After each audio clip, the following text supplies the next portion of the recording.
आइए, हो गया है सीटेट का झंझट ख़त्म। क्या करते हैं आज सीटेट, अक्सर बच्चे ऐसे होते हैं जो अल्फाज की क्रिटिकल को, उनके मुश्किलात को नहीं समझ पाते हैं, जिसकी वजह से क्या होता है वो जो है सही जवाब पर नहीं पहुंच करके गलत आंसर लगा करके चले आते हैं। इसलिए हम लाए हैं वो वर्ड्स जो आपको डिफ़िकल्ट लगता है, जो मुश्किल लगते हैं। इसलिए मैंने आज आपके लिए सीटेट दिसंबर 2024 में जो बच्चे बैठने वाले हैं उनके लिए जो जितने सारे मुश्किल अल्फाज थे मैं उसको एक एक करके लेकर के आता रहूँगा। तो हम क्लास शुरू करते हैं उर्दू में, जिसको हम तहसीली अख्ज़ी महारत बोलते हैं। क्या बोलते हैं?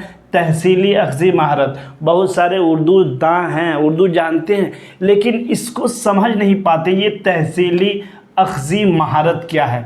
तो इसी को समझने के लिए हम इसको अगर हिंदी जान जाएंगे, उसको गिरहनात्मक कौशल या उसी को इंग्लिश में कहते हैं हम रिसेप्टिव स्किल। क्या कहते हैं? Receptive skill. तो ये चीज़ें हम समझ जाएंगे अगर हम तीनों में से दो लैंग्वेज पर, दो भाषा पर हमारा कंट्रोल होगा तो हम सवाल को आसानी से समझ सकते हैं। लेकिन वहीं पे अगर जो है हमको उर्दू तो आती है लेकिन हिंदी और इंग्लिश नहीं आ पाती है, तो जिसकी वजह से हम कहीं कहीं फंस जाते हैं। तो हम क्या करेंगे मेरे दोस्तों, हम करेंगे कि तहसीली अख्ज़ी महारत अगर हमें समझ में नहीं आ रहा है उर्दू में, तो हम इसको क्या कहेंगे, गिरहनात्मक कौशल के तौर पर समझ जाएंगे, और उसी को हम कह रहे हैं रिसेप्टिव स्किल के तौर पर समझ जाएंगे।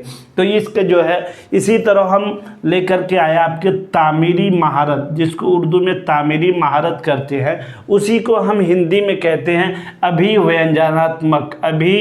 अभिव्यंजनात्मक क्या कहते हैं? अभिव्यंजनात्मक। और उसको कह ले अभिव्यक्तात्मक, उसी को हम उर्दू में कहेंगे तामीरी महारत, और उसको इंग्लिश में कहेंगे प्रोडक्टिव स्किल। चलिए, आपको तख्लीकी महारत उर्दू में क्या बोलते हैं? तख्लीकी महारत। इसी को हम कहते हैं रचनात्मक कौशल। क्या कहते हैं हिंदी में? रचनात्मक कौशल। इसी को हम कहते हैं इंग्लिश में क्रिएटिव स्किल। क्या कहते हैं? इंग्लिश में कहते हैं क्रिएटिव स्किल। उसी को कहते हैं हम जो है, जिसको कहते हैं हम उर्दू में सुनना या समात।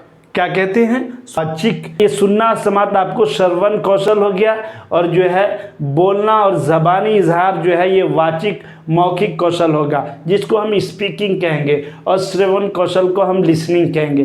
सही देख लीजिए ना, सुनना समात जिसको श्रवण कौशल, इंग्लिश में लिसनिंग। उसी तरह बोलना ज़बानी इजहार जिसको वाचिक और मौखिक कौशल, इंग्लिश में कहेंगे स्पीकिंग। ये चीज़ें क्लियर हो गई। हम आगे चलेंगे, देखते हैं पढ़ना, खानदगी, जिसको पढ़ना भी कहते हैं उसी को खानदगी कहते हैं उर्दू में, और उसी का हिंदी हो जाएगा पठन कौशल। हिंदी क्या हो जाएगा?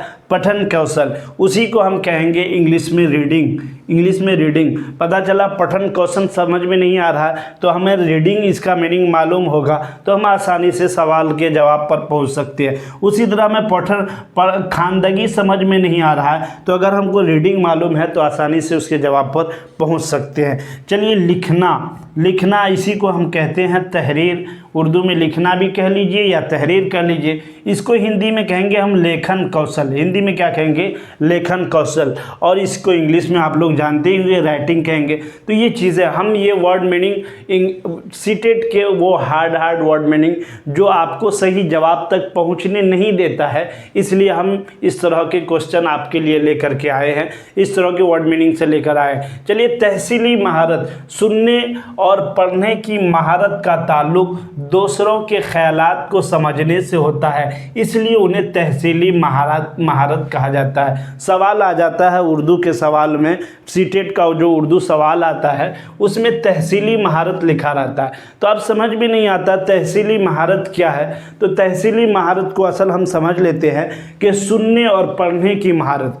तहसीली महारत क्या है? जो हम तहसील का मतलब होता है हासिल करना। तहसील का क्या मतलब होता है? हासिल करना। सुनने और पढ़ने की महारत का ताल्लुक दूसरे के ख्यालात को समझने से होता है, यानी हम जो चीज़ सुन रहे हैं और जो पढ़ रहे हैं उसका असली मकसद यही है कि हम दूसरों के ख्यालात को समझने में कितना आगे हैं। जैसे हम किसी बच्चे को कुछ समझा रहे हैं या कुछ पढ़ा रहे हैं तो बच्चा हमें कितना समझ रहा है, यही तो तहसील है, यही है दूसरों के ख्यालात को समझने से, इसलिए उन्हें तहसीली महारत कहा जाता है। तो अब बच्चों को पढ़ाने के लिए हमारे पास तहसीली महारत होना चाहिए कि हम बच्चों को जो पढ़ा रहे हैं कितना समझा पा रहे हैं, उन्हें अपनी तरफ से कितना कुछ दे पा रहे हैं। इसी को उर्दू में हम कहते हैं तहसीली महारत। चलिए हम आगे देखते हैं तामीरी महारत। तामीरी महारत के बोलने और लिखने की महारत का ताल्लुक। तामीरी महारत किसे कहते हैं? बोलने और लिखने की महारत का ताल्लुक। अपनी बात और अपने ख्यालात, यहाँ क्या था? सुनने और पढ़ने की महारत का ताल्लुक, तो ये तहसीली महारत हो गया। यहाँ बोलने और लिखने की महारत का ताल्लुक, तो ये कौन हो गया? तामीरी महारत हो गया। अपनी बात और अपने ख्यालात दूसरों तक पहुंचाने और उन्हें मुतासिर करने से होता है, इसलिए उन्हें तामीरी महारत कहते हैं। तामीरी महारत में आपको जो है आप अपने पैगाम लोगों तक बोल करके और जो है क्या है लिख करके लोगों तक पहुंचाइए और वो आपसे मुतासिर हो जाए। हम क्लासरूम में बच्चों को पढ़ा रहे हैं, जैसे हम आपको पढ़ा रहे हैं, बोल कर पढ़ा रहे हैं और लिख कर के भी पढ़ा रहे हैं। अगर आप हमारे बोलने से और हमारे लिखने से आप हमारी बातों को से मुतासिर होते हैं, अच्छे से समझते हैं, तो यही तामीरी महारत हो गया। उसी तरह तहसीली महारत सुनने और पढ़ने की महारत, यानी क्लासरूम में बच्चे को पढ़ा रहे हैं या कुछ सुना रहे हैं, बच्चे आपकी बातों को समझ जा रहे हैं, तो ये तहसीली महारत। तो तहसीली महारत भी समझ गए होंगे हम लोग और तामीरी महारत भी समझ गए होंगे। और ये अल्फाज भी आप लोग जो है जो मुश्किल अल्फाज थे वो लेकर के आए। तो इसी तरह हम आपके लिए डेली क्लासेस लेकर आते रहेंगे जब तक कि सीटेट दिसंबर 2024 नहीं हो जाता। इस तरह के क्लासेस लेने के लिए अगर आपको अच्छा लग रहा है कि इस तरह का मैं क्लास लाता रहूं, तो आप लाइक बटन दबाना न भूलेंगे। आज की क्लास यहीं तक, फिर हम कल आपसे मिलेंगे।